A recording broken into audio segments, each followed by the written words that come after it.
ত্রয়োদশ জাতীয় সংসদের প্রথম অধিবেশনে সাবেক প্রধানমন্ত্রী ও বিএনপি চেয়ারপারসন বেগম খালেদা জিয়া সহ দেশি বিদেশি বিশিষ্ট ব্যক্তিদের মৃত্যুতে শোক প্রস্তাব গ্রহণ করা হয়েছে। বৃহস্পতিবার দিনের কার্যসূচি অনুযায়ী অধিবেশনে নবনির্বাচিত স্পিকার হাফিজউদ্দিন আহমেদ বীর বিক্রম শোক প্রস্তাবটি উত্থাপন করেন।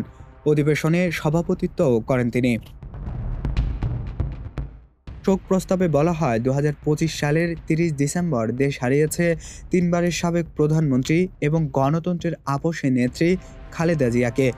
মুসলিম বিশ্বের দ্বিতীয় নারী প্রধানমন্ত্রী এবং জাতীয় সংসদের সাবেক বিরোধী দলীয় নেতা হিসাবে দেশের গণতন্ত্র রক্ষায় তার অবদান চিরস্মরণীয়। জাতীয় সংসদ তার মৃত্যুতে গভীর শোক ও দুঃখ প্রকাশ করেছে।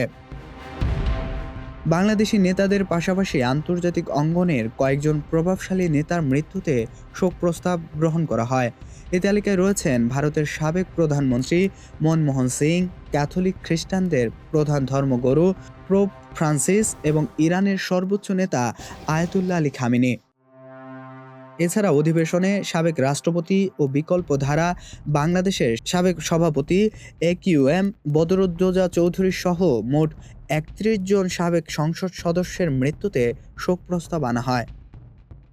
উল্লেখযোগ্য ব্যক্তিদের মধ্যে রয়েছেন সাবেক সংসদ উপনেতা মতিয়া চৌধুরী, সাবেক সেনাপ্রধান AKM শফিউল্লাহ, সাবেক মন্ত্রী আবদুল্লাহ আল নোমান, গণফোরাম নেতা মোস্তফা মহসিন মন্টু, বীর মুক্তিযোদ্ধা AK খন্দকার এবং রমেশচন্দ্র সেন সহ মোট ৩১ জন বরেণ্য রাজনৈতিক ব্যক্তিত্ব। কুমার সপ্তর্ষি রায়, দৈনিক মানবকণ্ঠ।